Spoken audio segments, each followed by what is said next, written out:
ਖਬਰਾਂ ਦੀ ਸ਼ੁਰੂਆਤ ਕਰੀਏ ਪੰਜਾਬ ਦੀ ਸਿਆਸਤ ਦੇ ਨਾਲ ਜੁੜੀਆਂ ਕੁਝ ਅਹਿਮ ਖਬਰਾਂ ਤੋਂ, ਕੁਝ ਖਾਸ ਖਬਰਾਂ ਤੋਂ। ਸਿਆਸਤ ਦੇ ਵਿੱਚ ਉਹਨਾਂ ਚਿਹਰਿਆਂ ਦੇ ਉੱਤੇ ਹਮੇਸ਼ਾ ਨਜ਼ਰ ਰੱਖੀ ਜਾਂਦੀ ਹੈ ਸ਼ਰਮਾ ਜੀ, ਜਿਹੜੇ ਚਿਹਰੇ ਕਿਸੇ ਨਾ ਕਿਸੇ ਤਰੀਕੇ ਦੇ ਨਾਲ ਸਿਆਸੀ ਸਮੀਕਰਨ ਨੂੰ ਪ੍ਰਭਾਵਿਤ ਕਰਦੇ ਨੇ ਜਾਂ ਉਹਨਾਂ ਦੇ ਆਲੇ ਦੁਆਲੇ ਕਿਸੇ ਸਮੇਂ ਸਿਆਸੀ ਸਮੀਕਰਨ ਘੁੰਮਦੇ ਰਹੇ ਨੇ। ਬੀਬੀ ਸਿੱਧੂ ਤੋਂ ਸ਼ੁਰੂਆਤ ਕਰ ਲਈਏ ਆਪਾਂ। ਬੀਬੀ ਸਿੱਧੂ ਬੋਲ ਰਹੀ ਹੈ ਜਾਂ ਉਹਨਾਂ ਦੇ ਵਿੱਚ ਭਾਜਪਾ ਦੇ ਅਮਿਤ ਸ਼ਾਹ ਬੋਲ ਰਹੇ ਨੇ, ਜਿਹੜੇ ਤਰੀਕੇ ਦੇ ਨਾਲ ਉਹ ਬੋਲ ਰਹੇ ਨੇ, ਅੱਜ ਕੱਲ੍ਹ ਸਟੇਟਮੈਂਟਾਂ ਦੇ ਰਹੇ ਨੇ? ਦੇਖੋ, ਸਿੱਧੂ ਜੋੜਾ ਅਜੇ ਵੀ ਕਹਿਣ ਨੂੰ ਕਾਂਗਰਸ 'ਚ ਹੈ ਜੀ।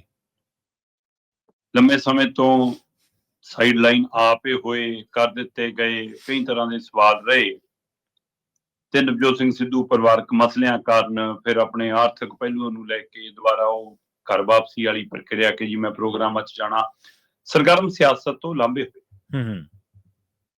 ਉਹਨਾਂ ਨੇ ਸਿਆਸੀ ਤੌਰ ਤੇ ਰੁਤਬੇ ਬਹੁਤ ਮਾਣੇ, ਚਾਹੇ ਮੈਂਬਰ ਪਾਰਲੀਮੈਂਟ ਰਹੇ, ਰਾਜ ਸਭਾ ਰਹੇ, ਪੰਜਾਬ 'ਚ MLA ਵੀ ਬਣੇ, ਮੰਤਰੀ ਵੀ ਬਣੇ। ਭਾਜਪਾ ਤੋਂ ਲੈ ਕੇ ਕਾਂਗਰਸ ਦਲ ਦੇ ਵਿੱਚ ਉਹਨਾਂ ਨੂੰ ਮੁੱਢਲੀ ਕਤਾਰ ਦੇ ਵਿੱਚ ਥਾਂ ਮਿਲਦੀ ਰਹੀ। ਪਰ ਉਹ ਸਰਗਰਮ ਸਿਆਸਤ ਦੇ ਵਿੱਚ ਸਰਗਰਮ ਤੌਰ ਦੇ ਉੱਤੇ ਚਿਹਰਾ ਮੋਹਰਾ ਬਣ ਕੇ ਤਦ ਹੀ ਸਾਹਮਣੇ ਆਉਣਾ ਚਾਹੁੰਦੇ ਨੇ ਜੇ ਉਹਨਾਂ ਦੀ ਕੁਰਸੀ ਸਭ ਤੋਂ ਮੂਹਰੇ ਡਹਿੰਦੀ ਹੈ। ਜੇ ਉਹਨਾਂ ਨੂੰ ਤੁਸੀਂ ਮੁੱਖ ਮੰਤਰੀ ਦਾ ਅਹੁਦਾ ਬਣਾਉਂਦੇ ਹੋ ਫਿਰ ਤਾਂ ਉਹਨਾਂ ਨੂੰ ਪੰਜਾਬ ਦਾ ਫਿਕਰ ਹੈ। ਜੇ ਉਹਨਾਂ ਨੂੰ ਨਹੀਂ ਬਣਾਉਂਦੇ ਫਿਰ ਉਹਨਾਂ ਨੂੰ ਕੋਈ ਲੇਖਾ ਦੇਗਾ ਨਹੀਂ ਤੁਹਾਡੇ ਨਾਲ। ਸਹੀ ਹੈ, ਬਿਲਕੁਲ ਸਹੀ ਹੈ। ਇਸ ਲਈ ਮਤਲਬ ਕਿ ਤੁਹਾਡੀ ਇਹ ਰਾਜਨੀਤੀ ਦਾ ਪੈਮਾਨਾ ਇਹ ਸਪਸ਼ਟ ਕਰਦਾ ਹੈ ਕਿ ਤੁਸੀਂ ਅਹੁਦੇ ਲਈ ਰਾਜਨੀਤੀ ਕਰ ਰਹੇ ਹੋ, ਪੰਜਾਬ ਲਈ ਨਹੀਂ।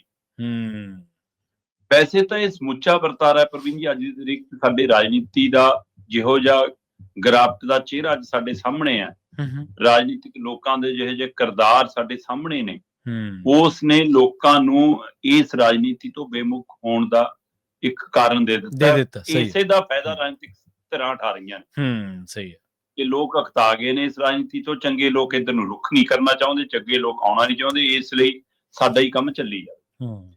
ਹੁਣ ਬੀਬੀ ਨਵਜੋਤ ਕੌਰ ਸਿੱਧੂ ਕਹਿੰਦੀ ਵੀ ਮੈਂ ਅੰਮ੍ਰਿਤਸਰ ਈਸਟ ਤੋਂ ਤਿਆਰੀ ਵੀ ਕਰ ਲਈ, ਮੈਂ ਚੋਣ ਵੀ ਲੜਨੀ ਆ ਤੇ ਸਿੱਧੂ ਸਾਹਿਬ ਵੀ ਸਰਗਰਮ ਹੋਣਾ ਚਾਹੁੰਦੇ ਨੇ, ਪਰ ਸਾਡੇ ਕੋਲ 500 ਕਰੋੜ ਵਾਲਾ ਟੈਚੀ ਹੈ ਨੀਗਾ, ਹੈ ਨਾ। ਹੁਣ ਫੇਰ ਉਹਦੇ ਪਰ ਯੂ ਟਰਨ ਵੀ ਲੈਂਦੀ ਨਜ਼ਰ ਆਈ, ਕਹਿੰਦੀ ਕਿ ਨਹੀਂ ਮੇਰੀ ਗੱਲ ਧਿਆਨ ਨਾਲ ਸੁਣੋ, ਤਾਂ ਮੈਨੂੰ ਸਵਾਲ ਆਇਆ ਸੀਗਾ ਵੀ ਜੇ ਕੋਈ ਹੋਰ ਦਲ 'ਚ ਜਾਂਦੇ ਹੋ, ਫਿਰ ਉਹ ਕਹਿੰਦੀ ਕਿ ਮੈਂ ਤਾਂ ਉੱਥੇ ਲਈ ਕਿਹਾ ਸੀਗਾ। ਪਰ ਜਦੋਂ ਉਹ ਇਹ ਕਹਿੰਦੀ ਹੈ ਕਿ ਪੰਜਾਬ ਯੂਨੀਵਰਸਿਟੀ ਦਾ ਮਸਲਾ ਮੈਂ ਅਮਿਤ ਸ਼ਾਹ ਨਾਲ ਗੱਲ ਕਰਕੇ ਹੱਲ ਕਰਾਇਆ, ਜਦੋਂ ਇਹ ਕਹਿੰਦੀ ਹੈ ਚੰਡੀਗੜ੍ਹ ਪੰਜਾਬ ਦੀ ਰਾਜਧਾਨੀ ਵਾਲਾ ਮਸਲਾ ਮੈਂ ਹੱਲ ਕਰਾਇਆ, ਉਹ ਤਾਂ ਮੈਨੂੰ ਕਹਿੰਦੇ ਨੇ ਦੱਸੋ ਹੋਰ ਕੀ ਕਰਨਾ ਹੈ। ਮਤਲਬ ਇਹਦਾ ਮਤਲਬ ਤੁਸੀਂ ਅਮਿਤ ਸ਼ਾਹ ਦੇ ਸੰਪਰਕ 'ਚ ਹੋ। ਬਿਲਕੁਲ ਤੁਸੀਂ ਇਹ ਕਹਿਣਾ ਚਾਹੁੰਦੇ ਤੁਸੀਂ ਆਪਣੀ ਪਾਰਟੀ, ਜਿਹੜੀ ਪਾਰਟੀ ਵੱਲੋਂ ਤੁਸੀਂ ਕਹਿੰਦੇ ਹੋ ਕਿ ਅਸੀਂ ਉਹਦੇ ਵਿੱਚ ਆ, ਉਹਨੂੰ ਇਹ ਦੱਸ ਰਹੇ ਹੋ ਕਿ ਅਸੀਂ ਤਾਂ ਉੱਧਰ ਚੱਲੇ ਨਹੀਂ, ਸਾਨੂੰ ਸੰਭਾਲ ਲਓ।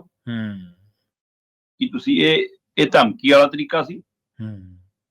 ਠੀਕ ਹੈ, ਜੇ ਤੁਹਾਨੂੰ ਲੱਗਦਾ ਹੈ ਕਿ ਤੁਹਾਡੀ ਪਾਰਟੀ ਦੇ ਅੰਦਰ ਕੁਝ ਲੀਡਰ ਨਲਾਇਕ ਨੇ, ਭ੍ਰਸ਼ਟ ਨੇ, ਤਾਂ ਤੁਸੀਂ ਕਰੋ ਆਪਣੀ ਹਾਈ ਕਮਾਂਡ ਕੋਲ ਸ਼ਿਕਾਇਤ, ਕਰੋ ਉਹਨਾਂ ਦੇ ਖਿਲਾਫ ਕਾਰਵਾਈ। ਜੇ 500 ਕਰੋੜ ਮੰਗਿਆ ਜਾਂਦਾ ਹੈ, ਜੇ ਤੁਹਾਨੂੰ ਲੱਗਦਾ ਕਿ ਰਾਜਾ ਵੜਿੰਗ ਖਿਲਾਫ ਫਿਰ ਕੱਲ ਪੋਸਟ ਪਾਈ ਹੈ ਕਿ ਉਹ ਬੇਈਮਾਨ ਹੈ, ਕਰਪਟ ਹੈ, ਤੇ ਫਿਰ ਤੁਸੀਂ ਉਹਦੇ ਤੱਥ ਸੱਚ ਮੀਡੀਆ ਸਾਹਮਣੇ ਰੱਖ ਦਿਓ, ਕੱਲੇ ਟਵੀਟ ਬਿਆਨਬਾਜ਼ੀ ਕਿਉਂ?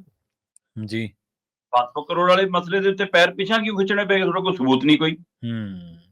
ਤੁਸੀਂ ਫਿਰ 5 ਕਰੋੜ ਵਾਲੇ ਤੇ ਵੀ ਆ ਗਏ ਕਿ ਵੀ MC ਦੀ ਟਿਕਟ ਵੀ ਵੇਚੀ ਆ, ਉਹ ਵੀ ਸਾਹਮਣੇ ਆ ਗਿਆ ਕਿ ਚੱਲ ਗੁਰਦੁਆਰੇ ਚੜ੍ਹਦੇ ਆ ਬੀਬੀ, ਫਿਰ ਉਹਦਾ ਵੀ ਕੋਈ ਜਵਾਬ ਨਹੀਂ। ਸੋ ਇਸ ਲਈ ਵੈਸੇ ਪ੍ਰਵੀਨ ਜੀ ਇਹਦੇ ਵਿੱਚ ਕੋਈ ਦੋ ਰਾਏ ਨਹੀਂ ਜੀ ਕਿ ਬੀਬੀ ਗੱਲਾਂ ਤਾਂ ਉਹ ਕਰ ਰਹੀ ਹੈ ਜੋ ਲੋਕ ਕਰਦੇ ਨੇ,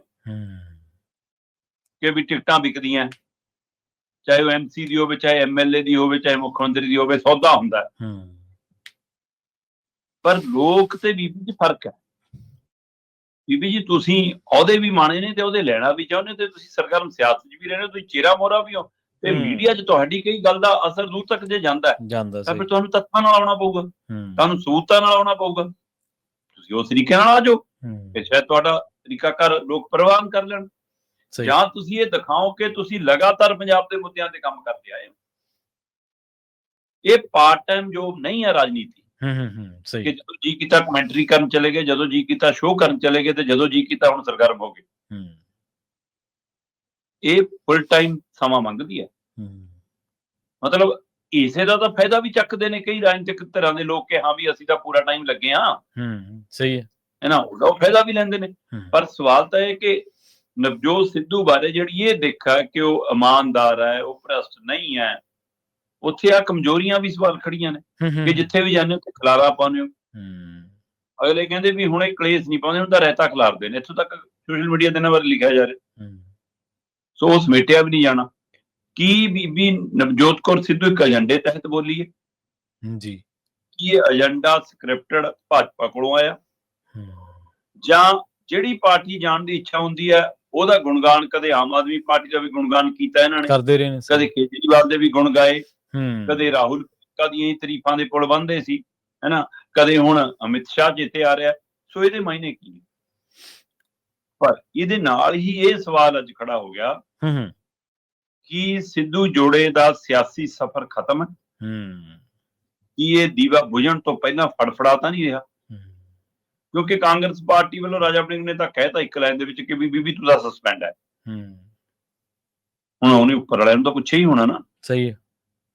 ਐਡਾ ਬੜਾ ਫੈਸਲਾ ਉਹ ਇਕੱਲਾ ਤਾਂ ਕੀਤਾ ਨਹੀਂ ਹੋਣਾ ਉਹਨੇ। ਕਿਸੇ ਤੋਂ ਉਹਨੂੰ ਹਰੀ ਝੰਡੀ ਮਿਲੀ ਹੋਣੀ, ਚਾਹੇ ਇੰਚਾਰਜ ਤੋਂ, ਚਾਹੇ ਪ੍ਰਧਾਨ ਤੋਂ, ਤੇ ਚਾਹੇ ਪਾਰਟੀ ਨੂੰ ਪਰਿਵਾਰਵਾਦ ਰਾਹੀਂ ਜਿਹੜਾ ਚਲਾ ਰਿਹਾ ਉਦੋਂ ਕਿਸੇ ਤਾਂ ਲਈ ਹੋਣੀ ਉਹਨੇ।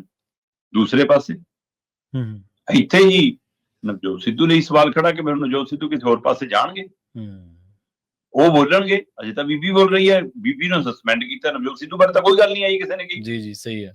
ਪਰ ਸਵਾਲ ਜ਼ਰੂਰ ਪੁੱਛੇ ਨੇ। ਅਗਲੇ ਕਹਿੰਦੇ ਵੀ ਜੇ 500 ਕਰੋੜ ਲੱਗਦਾ ਜਾਂ 5 ਕਰੋੜ ਲੱਗਦਾ ਫਿਰ ਤੁਹਾਡੇ ਪਿਤਾ ਨੂੰ ਵੀ ਰੁਤਬਾ ਮਿਲਿਆ ਸੀ ਜੀ ਕਾਂਗਰਸ 'ਚ ਤਾਂ, ਹੈਨਾ, ਤੁਹਾਨੂੰ ਵੀ MLA ਟਿਕਟ ਵੀ ਮਿਲੀ ਆ, ਪਾਰਟੀ ਪ੍ਰਧਾਨ ਵੀ ਬਣੇ ਹੋ, ਮੰਤਰੀ ਵੀ ਬਣੇ ਹੋ, ਕੀ ਜਿਹੜਾ ਕੁਝ ਬਣੇ ਹੋ ਕੀ ਦੇ ਕੇ ਬਣੇ ਹੋਏ ਵੀ ਦੱਸੋ। ਸਹੀ ਹੈ। ਤੁਹਾਨੂੰ ਵਿਸ਼ਵਾਸ ਕਰ ਲਿਆ। ਸੋ ਇਸ ਲਈ ਹੁਣ ਨਵਜੋਤ ਸਿੱਧੂ ਜਾਣਗੇ ਕਿੱਥੇ ਇਹ ਹੁਣ ਉਹ ਸੋਚ ਸਕਦੇ ਆ, ਪਰ ਜਿੱਥੇ ਜਾਣਾ ਚਾਹੁੰਦੇ ਉਹ ਕੋਈ ਲਊਗਾ ਕਿ ਨਹੀਂ ਲਊਗਾ ਇਹ ਉਹਨਾਂ ਦੇ ਫੈਸਲੇ ਤੇ ਹੈ।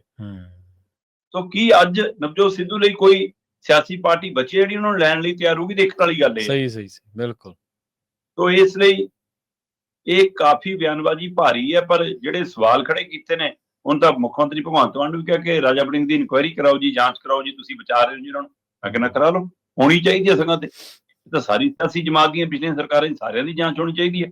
ਤੁਹਾਡੇ ਕੋਲ ਮੌਕਾ ਸੀ ਬਿਜਲੀ ਵਾਲੇ ਸਮਝੌਤੇ ਰੱਦ ਕਰਨ ਦਾ, ਤੁਸੀਂ ਕਿਉਂ ਨਹੀਂ ਕੀਤਾ? ਛੱਡ ਕੇ ਕਿਉਂ ਭੱਜ ਗਏ? ਸਹੀ ਗੱਲ, ਤੁਹਾਨੂੰ ਵੀ ਖੜਾ। ਸੋ ਇਸ ਲਈ ਇਹ ਸਿਆਸਤ ਬੜੀ ਤਿਲਕਣਬਾਜ਼ੀ ਹੈ ਜਨਾਬ, ਤੇ ਇਹ ਹੁਣ 2027 ਤੋਂ ਪਹਿਲਾਂ ਤੁਹਾਨੂੰ ਇਹੋ ਜਿਹੇ ਕਈ ਰੰਗ ਦੇਖਣ ਨੂੰ ਮਿਲਣਗੇ। ਜੀ ਬਿਲਕੁਲ। ਦੇਖੋ ਦਿਲਚਸਪ ਹੁੰਦਾ ਜਾਂਦਾ ਸਾਰਾ ਕੁਝ। ਪਰ ਸ਼ਰਮਾ ਜੀ ਗੱਲ ਇਹ ਹੈ ਵੀ ਜਿਵੇਂ ਤੁਸੀਂ ਕਹਿ ਰਹੇ ਸੀ ਵੀ ਬੀਬੀ ਸਿੱਧੂ ਕਹਿੰਦੀ ਵੀ ਲੋਕ ਕਹਿੰਦੇ ਆ, ਲੋਕ ਤਾਂ ਬਹੁਤ ਕੁਝ ਕਹਿੰਦੇ, ਲੋਕ ਨੁਮਾਇੰਦੇ ਥੋੜੋ ਹੈ। ਲੋਕਾਂ ਨੇ ਤੁਹਾਡੇ ਵਾਂਗੂ ਅਹੁਦੇਦਾਰੀਆਂ ਥੋੜੋ, ਵਜ਼ੀਰੀਆਂ ਥੋੜੋ ਮਾਣੀਆਂ ਨੇ। ਲੋਕ ਤਾਂ ਕੁਝ ਵੀ ਗੱਲਾਂ ਕਰਦੇ ਰਹਿੰਦੇ ਆ। ਲੋਕ ਤਾਂ ਇਹ ਵੀ ਕਹਿੰਦੇ ਕਿ ਭਾਈ ਪਾਰਟ ਟਾਈਮ ਤੁਸੀਂ ਸਿਆਸਤ ਕਰਦੇ ਆ, ਜਦੋਂ ਜੀ ਕਰਦਾ ਕਰ ਲੈਂਦੇ, ਫਿਰ ਉਹਦੇ ਤੇ ਵੀ ਅਮਲ ਕਰੋ ਨਾ, ਜਾਂ ਤਾਂ ਫਿਰ। ਪਰ ਇਹ ਜ਼ਰੂਰ ਹੈ ਕਿ ਹੁਣ ਇਹ ਐਪੀਸੋਡ ਰੁਕਣ ਵਾਲੇ ਨਹੀਂ ਸ਼ਰਮਾ ਜੀ, ਮੈਨੂੰ ਲੱਗਦਾ ਇਹ ਹੋਰ ਦਿਨ ਪਰ ਦਿਨ ਇਹਨਾਂ ਦੇ ਵਿੱਚ ਵਾਧਾ ਹੀ ਹੁੰਦਾ ਚਲੇ ਜਾਣ। ਜੀ।